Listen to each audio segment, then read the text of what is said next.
Alors, on a parlé beaucoup de professionnels. Alors, j'ai des questions aussi plus privées. On ne va pas dire intimes. Je ne pense pas que ça aille jusque-là. Hein, on va voir. J'ai une limite Suspense. mais même j'ai une limite assez nette là-dessus. Hein, tu vois, en tant que personnage public, je fais beaucoup de vidéos, je parle beaucoup, et je dis beaucoup ce que je pense. J'ai vraiment des limites sur l'intimité que je montre ou pas. Donc ça, c'est aussi ces choses sur lesquelles je suis assez défini par rapport à moi-même, ou en tout cas j'essaye, parce que je considère que c'est très dommageable quand on a un personnage un peu public. Au bout d'un moment, l'intimité, elle abîme les gens. Hein. Ouais. Hein, on l'a vu avec notre dernier président. Tu vois, l'intimité tout te à fait. fout dans la merde, tout ça parce que tu as des croissants et un scout. Bon, tu as envie de dire, so what, quoi, tu vois. Ben, donc voilà, je fais très attention à cette partie-là. Tu vois, il y a une partie d'intimité que je considère fait partie de l'histoire. Et puis il y en a une sur laquelle c'est Niet Popov, et tu vois, il n'y a rien, tu peux chercher, tu ne trouveras rien sur moi, ou très peu, ou juste des bribes sur le côté, quoi. Ah, mais c'est parce que tu n'as pas encore des paparazzi. Oui, mais justement, ça, par exemple, tu vois, ça j'ai une critique très, très radicale là-dessus. Je trouve que c'est sale, je trouve que c'est mauvais pour la société, et je trouve que c'est une mauvaise attitude humaine que d'être dans un rapport de paparazzi pour aller prendre avec un téléobjectif quelqu'un qui ne veut pas se montrer. Qui a fait l'effort de ne pas se montrer. Je trouve que ça devrait être beaucoup plus, j'ai envie de dire, attaqué dans notre société, condamné. À l'inverse, la même chose dans le terrain, par exemple, de l'investigation, devrait être au contraire pour aboutir aux lanceurs d'alerte, etc. Mais tu vois la différence entre... sauf qu'on met plus d'énergie aujourd'hui pour voir si, je sais pas quelle starlette, elle couche avec machin, avec un bikini rouge, que pour savoir si tel industriel met de la saloperie dans la bouffe qu'on a tous les jours et des pesticides. Ça, tu vois, c'est mon terrain politique. Et donc, voilà, je dis que notre société là-dessus, elle est, d'un point de vue éthique, à côté des sujets profonds sur lesquels elle devrait être. La bassesse humaine n'a pas de limite, mais là, tu vois, donc je m'essaye, moi, en tout cas, de m'extraire de ça, au moins à titre personnel, pour pas m'exhiber, on va dire, tu vois, voilà. Tu protèges ta vie privée autant que tu peux. Voilà, après, sans non plus devenir, tu vois, j'aime pas la transparence. La transparence est un terme dictatorial, tu vois.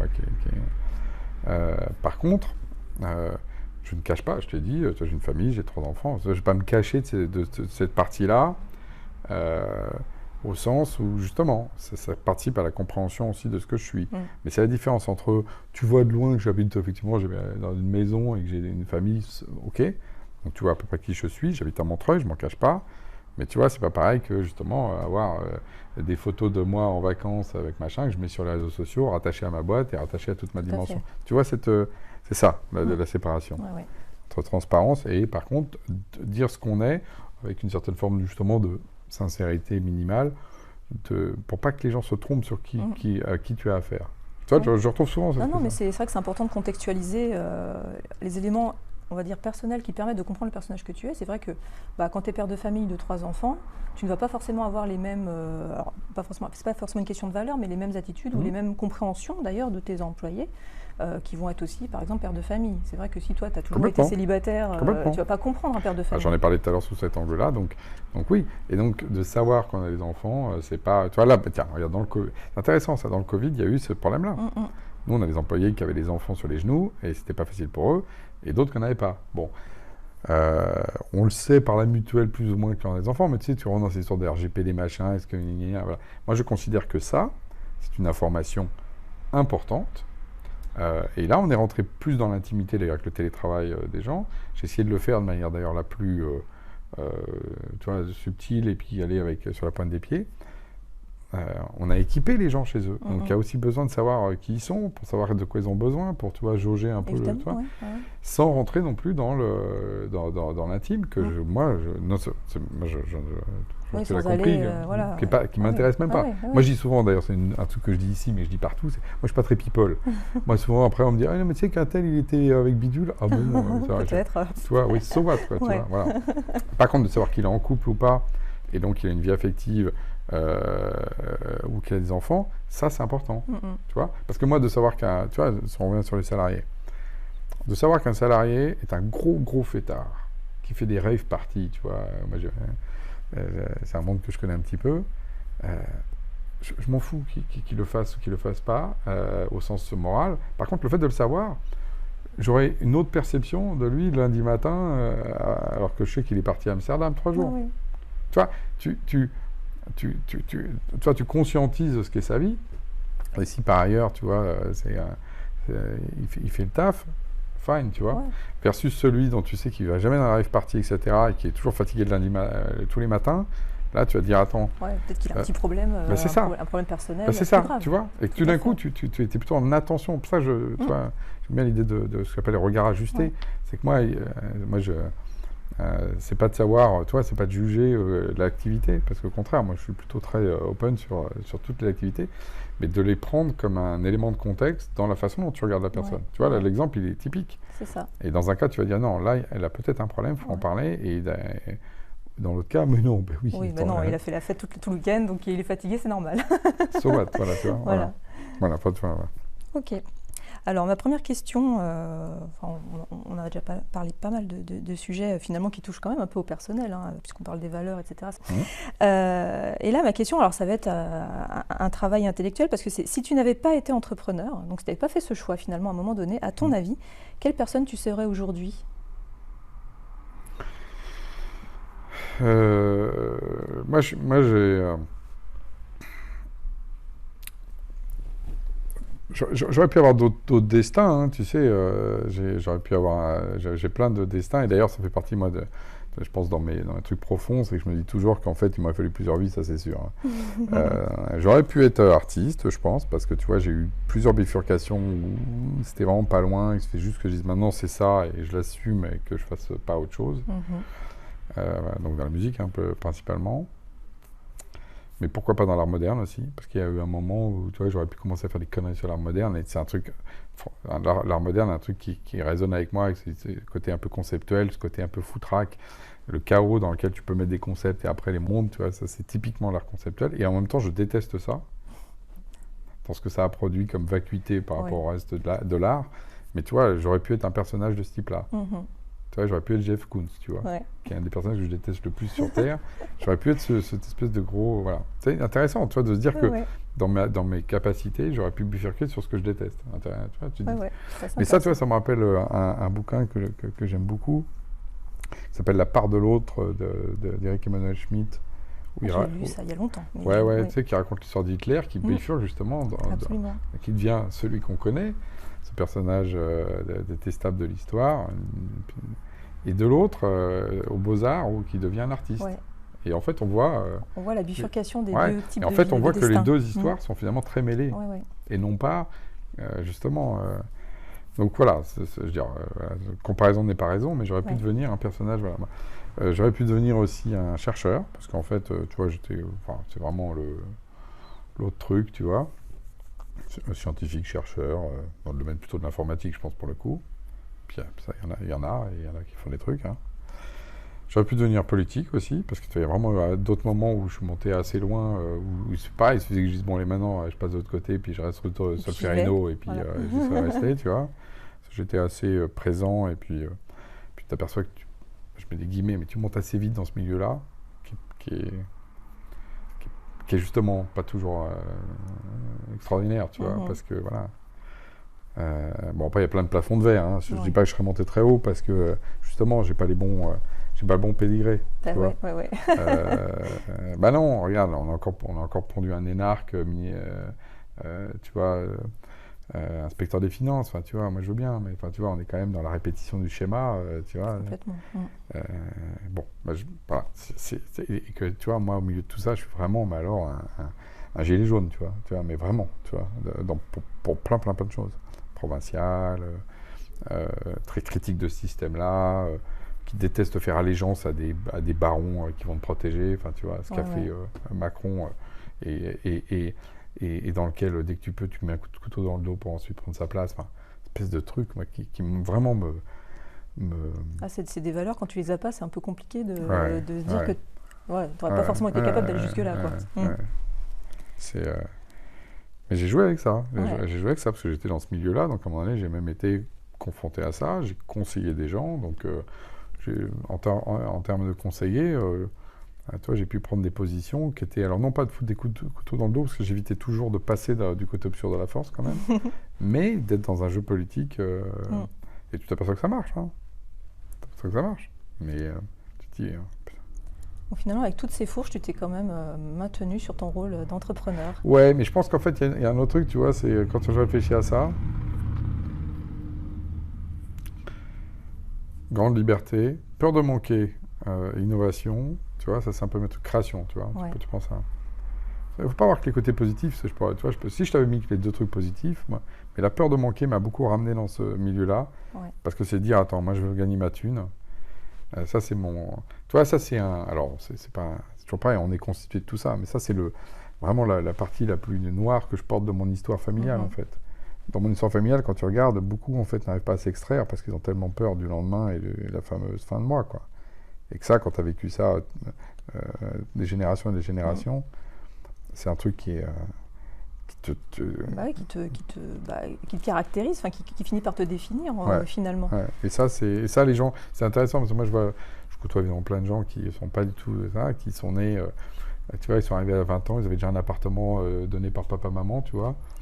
Et tu vois la liberté, la légèreté qu'ils ont sur plein de sujets. Mais oui, de choix. Bah oui, évidemment, parce que de toute façon, au pire, ils ont un appart. Et aujourd'hui, tu vois, tu as un appart. Et le système social français, tu bouffes. So what, quoi. Tu vois, j'ai envie de dire. Après, les livres sont gratuits maintenant dans la rue. Tu peux même les lire n'importe où. Une box internet, tout le monde peut l'avoir. Donc, tu vois, ce que je veux dire, c'est que le niveau minimum, voilà, bon. Et donc voilà, donc c'est un... Bon, ça c'est vraiment quelque chose qui m'a caractérisé et qui m'a peut-être amené là-dedans, sachant que le monde des chercheurs, c'était plutôt, à nouveau, un truc politique de mandarina, mais juste, tu vois... Enfin, c'est moi qui me... C'est ce qui m'a... Alors que j'avais 20 ans, j'ai fui, mais en courant, quoi. En courant.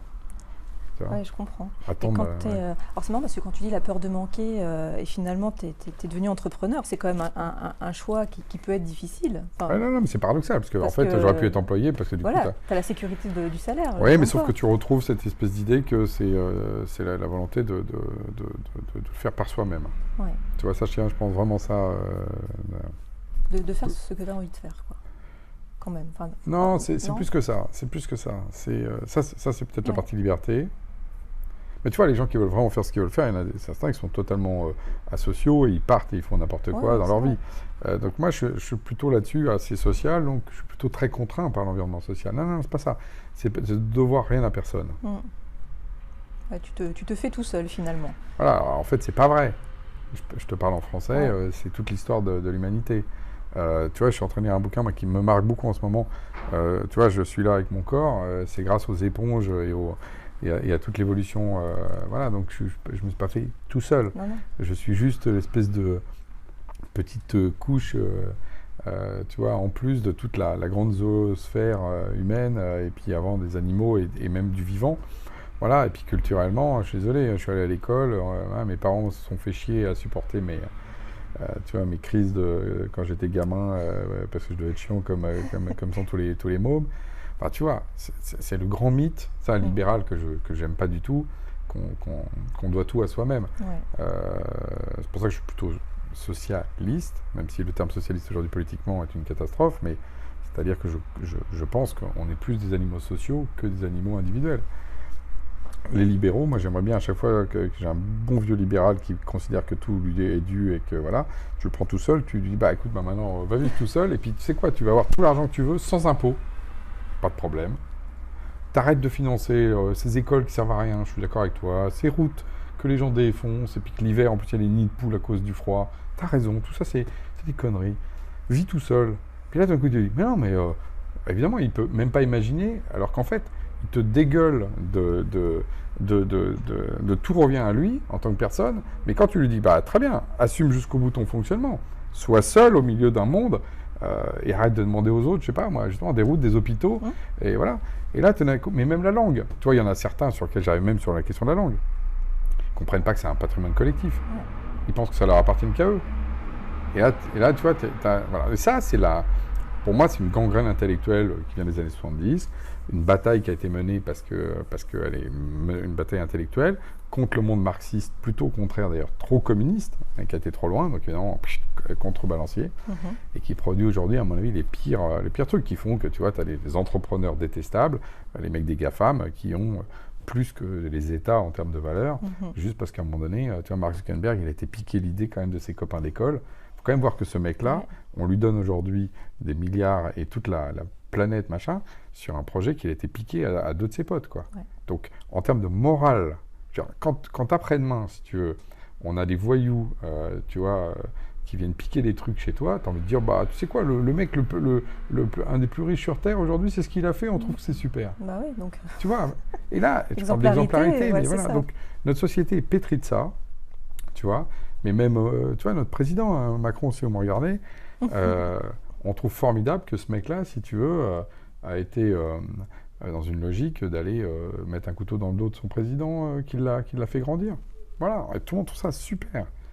Et j'ai envie de dire, bah, tu sais quoi, tu vas vivre ça, puis une fois que tu seras de l'autre côté de la barrière, tu nous dis comment tu le vis. Et on ne fait pas société avec ça. Parce que ce qui s'est passé, c'est que Macron a donc, du coup, constitué un temps qui est de l'ordre de 18 mois. Je fais une alliance avec toi pendant 18 mois, puis au bout de 18 mois, toi ou moi, je te tuerai, ou toi, tu me tueras. Bah ça, c'est bien, dans l'idéal, à fleur et moucheté comme ça. Dans une société qui a besoin de temps long, bah, ça produit le caca qu'on produit aujourd'hui. Plus personne n'est capable d'avoir le temps long. Comment je pourrais avoir confiance dans ce qu'on va faire, vu qu'au bout de 18 mois, je sais que tu vas essayer de me prendre ma place, mon temps, mon énergie, whatever. Voilà, donc bon, voilà, j'ai une critique assez là-dessus, assez... Je vois ça. C'est mon côté politique, tu vois, j'ai pas de... Voilà. Non, mais c'est toujours intéressant, hein. T'es un personnage assez riche, c'est assez sympa de voir justement toutes ces facettes. J'aime bien. Alors des fois, les gens sont perdus d'ailleurs, ce que j'ai appris à me contrôler, c'est que pour moi, tout ça, c'est qu'un seul continuum. Et ça, je suis prêt à le défendre philosophiquement, mais assez profonde. Sauf qu'on a éduqué les gens pour se séparer. Donc, tu as des gens qui sont là pour la politique, qui pensent la politique. Tu as des gens qui sont là pour penser la philosophie. D'ailleurs, je déteste les professeurs de philosophie. Je considère que la philosophie, ce serait la philosophie de tous. C'est devenu un truc réservé à une élite, qui d'ailleurs s'en a accaparé avec des termes que personne ne peut comprendre. Comme ça, du coup, au moins, ils ne sont pas emmerdés. Ils sont dans leur coin. Tu as ceux qui travaillent, tu as ceux qui dirigent, tu as les flics, les CRS qui tapent. Et tout ça, tu vois, en vrai, on ne fait plus circuler l'humain qu'on est, parce qu'en fait, on est en même temps, et d'ailleurs, quand on est, tu vois, père de famille, tu es en même temps un peu philosophe, un peu chef de famille et donc patron, parce qu'il faut que tu gères quand même, pas seul d'ailleurs, mais avec ton associé qui est ton conjoint ou ta conjointe, ça dépend de tes affinités sexuelles. Tu as ensuite le CRS en toi, parce que de temps en temps, il faut les mettre de l'ordre. Donc tu vois, au niveau individuel, on fait circuler tous ces personnages.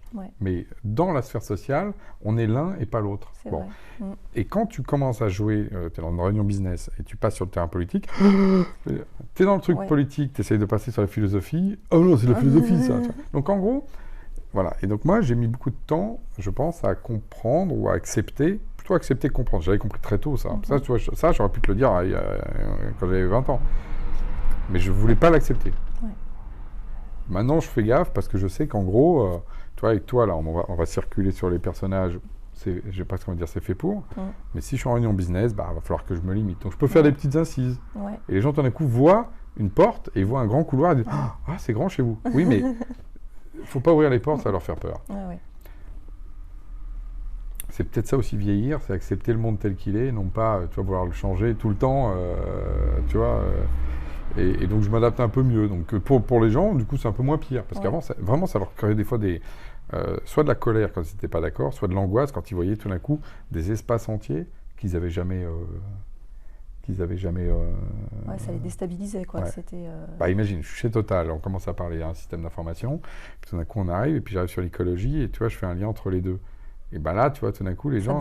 Ça bug. Parce qu'en fait, tu vois, ils sont là, ils veulent se dire... Non, moi, je suis payé par Total, donc tu comprends, je ne peux pas rentrer là-dedans.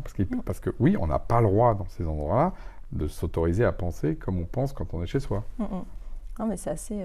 Ça, les grands groupes sont pour ça terrifiants. On est dans une case, et c'est vrai que tu as un mode de pensée qui est très, qui est très cloîtré, cadré.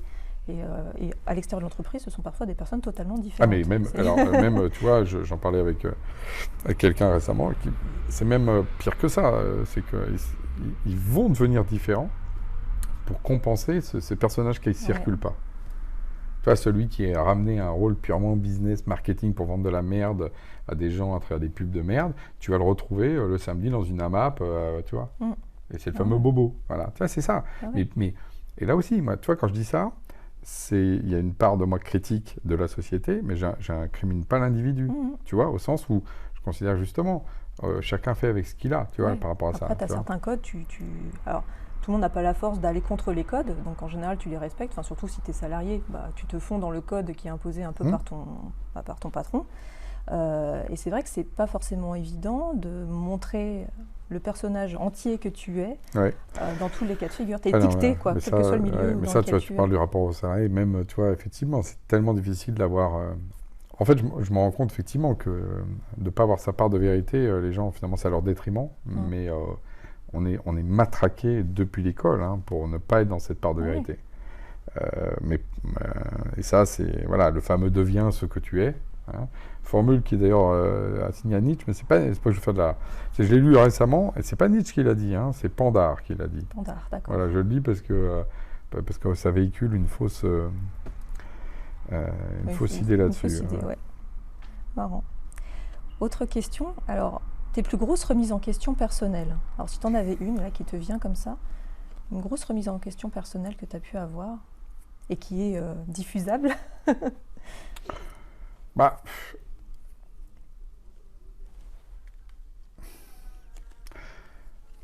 ce qui est marrant, c'est que moi, je pense, faudrait demander aux autres pour voir si c'est vrai, c'est peut-être pas vrai. Je suis pas un personnage qui d'un coup a une remise en question et change de bifurque complètement de vie. Tu vois, moi j'ai ramifié très tôt sur plein de questions et il y a plein, je passe mon temps à me remettre en question.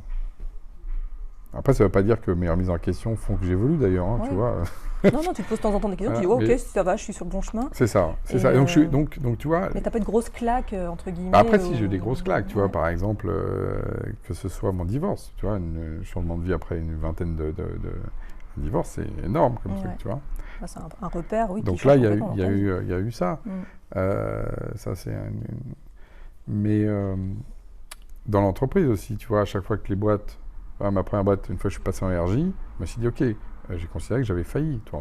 C'est une faillite d'ailleurs, mais en fait... Tu as vécu ça comme un échec, quoi, tu te dis... Alors j'ai vécu ça comme un échec, tout à fait, y compris d'ailleurs sur la question financière, parce que du coup, tu vois, après, finalement, j'ai gagné les thunes à la fin, mais effectivement, à un moment donné, j'aurais pu être vraiment un peu plus à l'abri du besoin, tu vois, par rapport à une de mes aspirations, et ça, je suis passé un peu à côté. Et je vois bien, tu vois, on parle de bifurcation de vie, tous ceux qui, à peu près dans les mêmes années, c'est les années 2000, hein, fin des 90-2000, ont réussi à faire un peu de cash-out et sortir du fric à ce moment-là, ils ont eu des trajectoires différentes. Tu vois, parce qu'après, tu peux investir dans les boîtes, prendre plus de temps, etc. Moi, il a fallu que je retourne vraiment au charbon comme tu vois, à la base, à zéro. Tu vois. Donc 2 fois dans ma vie, effectivement, j'ai fait un Erasmus financier complet. Par exemple, ça, c'est hard quand même à vivre. Mais... c'est intéressant. En fait, tu vois, c'est pas pour me défausser, hein, mais vraiment, je pense qu'il n'y a pas de crise où tout d'un coup je bifurque complètement. Mais par contre, les gens qui sont autour de moi me voient bifurquer beaucoup. Ouais. Tu vois, et s'ils ne me suivent pas, des fois, ils peuvent effectivement, je bouge, mais quand sur mes valeurs, je n'ai pas bougé depuis là-dessus. Je suis un peu un vieux crocodile là-dessus. Je n'ai pas bougé parce que finalement, j'ai des valeurs très, très anciennes, justement, tu vois, des valeurs de progrès social. Plutôt ouverte sur la philosophie, donc tu vois, à partir de là, puis plutôt très éclectique. Tu vois, je m'intéresse autant à la question des religions, alors je suis athée, qu'à la question des philosophies, qu'à la question économique, et des modèles économiques, que la question de la science. Moi, je lis beaucoup sur la science. Enfin, tu vois, on m'avait posé une fois une question, quand est-ce que tu aurais voulu vivre, tu sais. Alors moi, je réponds aujourd'hui, mais je n'ai pas envie de vivre dans le futur, dans le passé. Et en fait, si, c'est pas vrai. Il y a une période que j'idéalise, même si elle est... Enfin non, c'est des périodes que j'idéalise, c'est toutes celles où en fait il y a eu justement pas de cloison entre les savoirs. Donc la Rome et la Grèce antique, la Renaissance, l'âge des Lumières, et puis on va dire la période, voilà. Et actuellement, peut-être je me trompe complètement d'ailleurs, peut-être que les gens verront les réseaux sociaux. Tu vois, ça c'est intéressant dans le futur. Si ça se trouve, moi aujourd'hui je me vis dans une société très cloisonnée, on l'a dit tout à l'heure. Mais peut-être que ma position, pour moi, tu vois, je parle de tout sur les réseaux sociaux, etc. Puis j'ose prendre la parole. Bah, peut-être que dans un siècle, on dira, ben oui, en 2000, c'est à nouveau une période tu vois, de transversalité parce que tout le monde avait accès au réseau et tout le monde pouvait dire n'importe quoi. Mais ça, j'en ai pas le recul aujourd'hui, tu vois. Donc oui, j'aimerais vivre aussi dans un siècle pour voir si ça c'est... si je me trompe sur tu vois, l'analyse que j'ai de ma propre situation sociétale. Tu vois. Ouais, ça sera intéressant, hein. Tu nous rediras. Mais comme je ne suis pas un transhumaniste, c'est pas mon... j'ai peu de chance que je vive au-delà de 2 siècles. Bon. Sauf si on s'occupe de moi. Bah peut-être, on sait pas. Alors, autre question. Alors, c'est vrai que ça va, je pense, un peu faire le lien avec tout ce qu'on a dit. C'est, dirais-tu que l'entrepreneuriat, en soi, c'est un parcours initiatique? Donc, en fait, qui contribue au développement personnel, voire même spirituel. Ah ben, en ce qui me concerne, complètement. Mm. Moi, en ce qui me concerne complètement, parce que justement, comme je suis entré là-dedans, pas avec un mode d'emploi, tu vois. Je pense que c'est pas du tout le cas quand tu sors d'une famille d'entrepreneurs ou de businessmen et que tu as fait HEC. C'est exactement l'inverse. Dans ces cas-là, en gros, tu as appris à faire, tu vois, la meilleure façon de faire des murs, et tu as un bon maçon et tu vas à fond les ballons.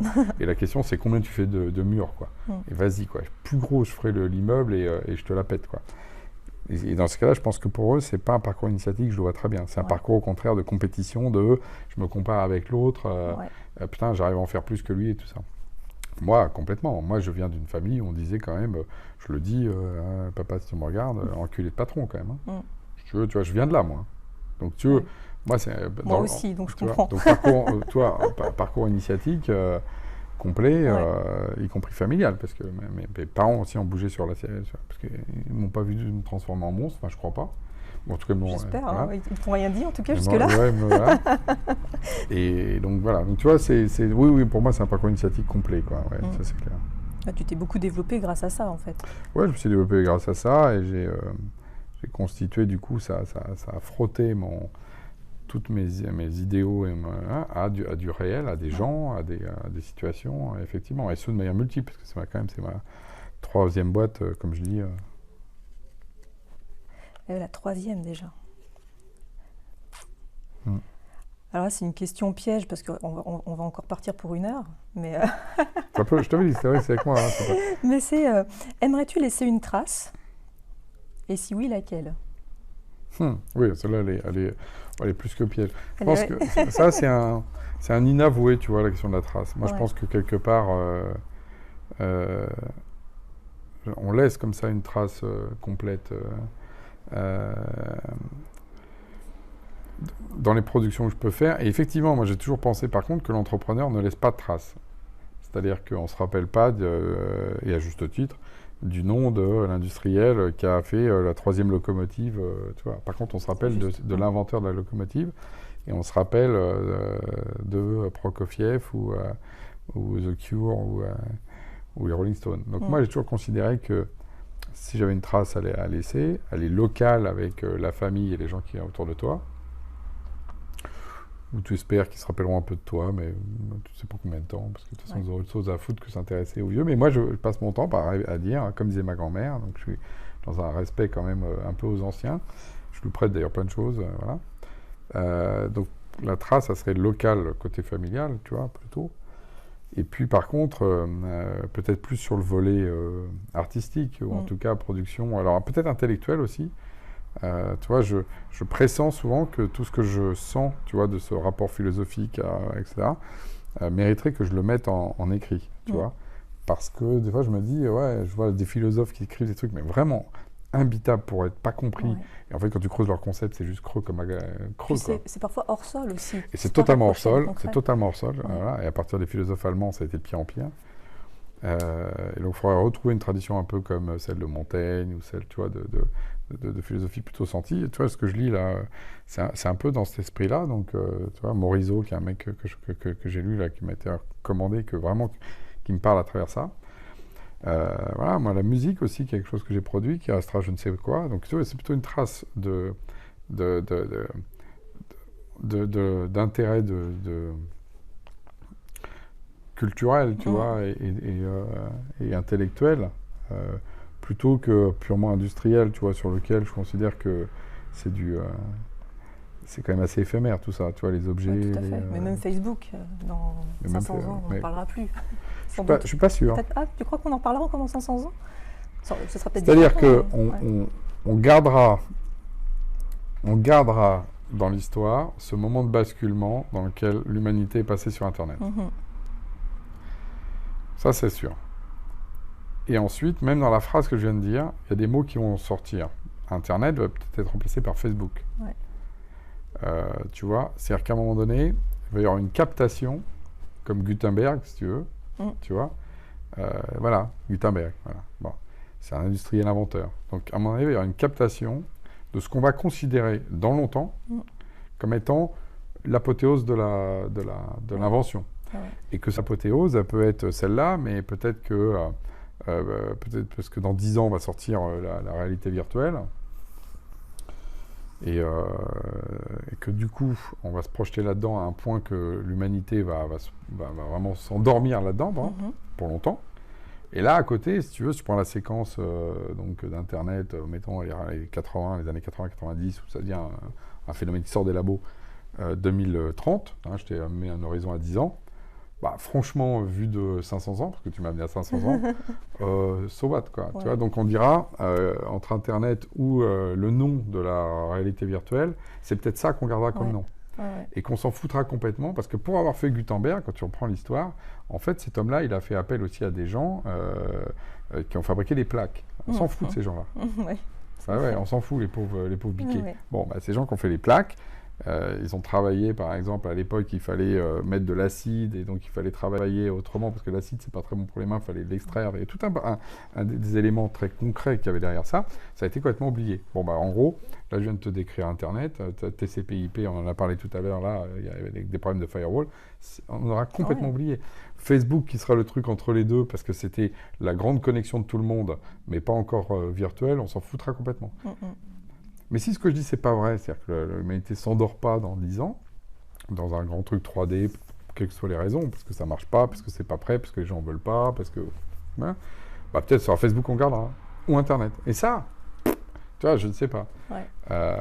Tu vois, mais par contre, ce que je sais, c'est qu'il y a un basculement actuel, et que... Par contre, ça, j'en suis, mais alors intimement convaincu, c'est qu'on a la chance de vivre une mutation... sociétale, technologique et donc philosophique pour moi, mais radicale. Ah ouais, c'est assez fou quand tu regardes l'évolution. Et que ça, j'ai vu, enfin, que c'est un truc que je porte en moi depuis longtemps et qui au départ était... c'est intéressant aussi. Au début, moi, tu vois, vu qu'on parle de mon histoire, tu vois, le temps long, quand j'ai commencé dans les... Parce que moi, on n'a pas parlé de ça, pourquoi je me suis mis à l'informatique. À 14 ans, j'ai préféré... je viens de la campagne, j'ai préféré avoir un ordinateur qu'une mobilette. Voilà, tu vois, ça change tout, ça. Tu vois, déjà, oui. Tu vois, moi, j'étais déjà dans le télé passe mon travail, mais bon.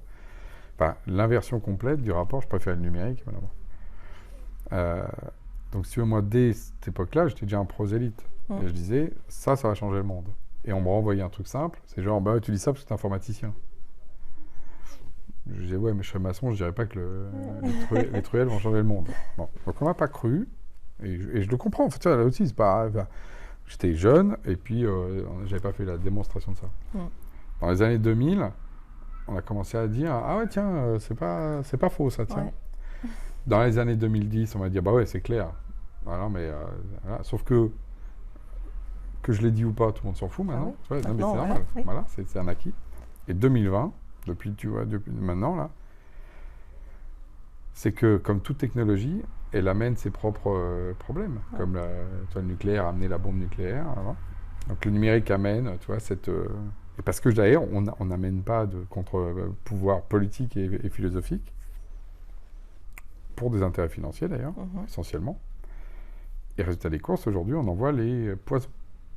Et donc là, il y a des détracteurs. Et donc je suis dans une autre phase de ma vie, qui est que maintenant, que tout le monde sait que le numérique, c'est partout, c'est les gens qui disent « Ah ouais, mais non, mais ça va pas. » Voilà. Tu es très engagé, toi, dans le numérique.